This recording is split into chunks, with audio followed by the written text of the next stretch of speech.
Greetings, YouTube. Today's story comes out of Avon, Ohio. The government of the United Arab Emirates is advising its citizens to avoid wearing the country's traditional dress while traveling abroad. It came from an Emirati man wearing the country's flowing white robe called a kandura, which I did not know. A headscarf and a headband was mistaken for a member of ISIS while traveling in the United States. He was handcuffed by the police and later hospitalized in Avon, Ohio on Wednesday. The incident was widely reported in Emirati media. I imagine as it well should be. Of course, I didn't hear anything anywhere except on NPR, which is the closest we have to a somewhat kind of sort of vaguely fair news source, and even it is far too conservative. Um, Now, the reason behind this is that a woman heard this man, remember, headscarf, headband, white robes, um, talking on the phone in Arabic, and said that she heard him declare his allegiance to ISIS. Really, woman in an airport? You speak Arabic? You know what he said? I'm amazed at this. No, I'm not really amazed at this. The possibility this woman actually speaks Arabic is pretty much approaching zero.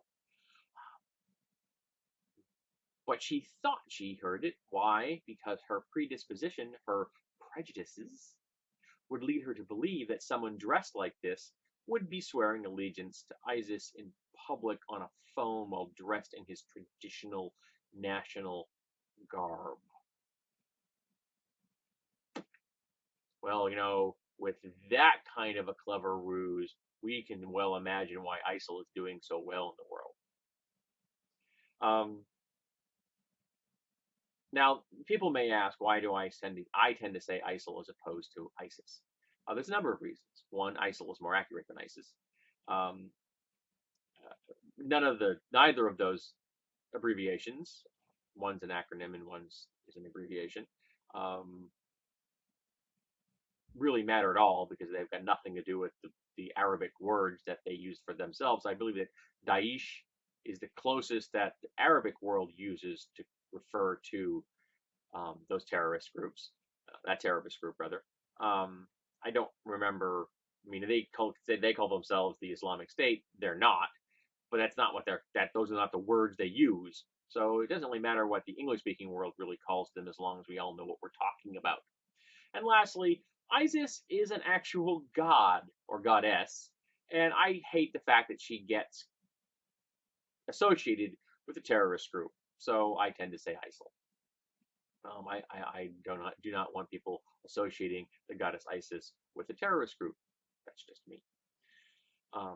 But this is another wonderful example of bigotry, intolerance, and prejudice.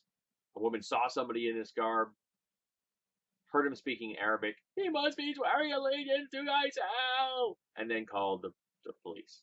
I believe a SWAT team showed up. So, in a completely appropriate response to someone talking on a cell phone. No, not really. Now, I will understand that the cops have to show up when you get this kind of a call. I get that. But they should have sent a squad car with 2 guys. Go talk to the person. Because the possibility that he's actually going to be a danger to anyone, as I said, approaches zero. He did go through screening, remember.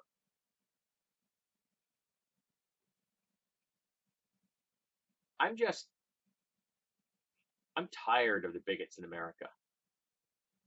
I'm really tired of them. I'm tired of them deciding that unless you look a certain way and act a certain way, that you aren't considered worthy of the respect that every human being is deserving of. I'm sick of them. And I would really love for them to get a clue.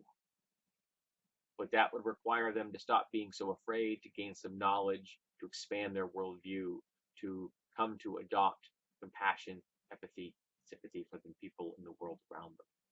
And that, unfortunately, is asking a lot of many Americans who have convinced themselves that if you don't look a certain way and don't act a certain way and don't speak a certain way, that you're not a real person. that unless you act and sound and dress like everyone they know in their personal world, that you must be posing a danger to to them and their kin. And that's sad. It must be horrible to live in fear like that. Spend all your time terrified of the world around you. It's a terrible thing to live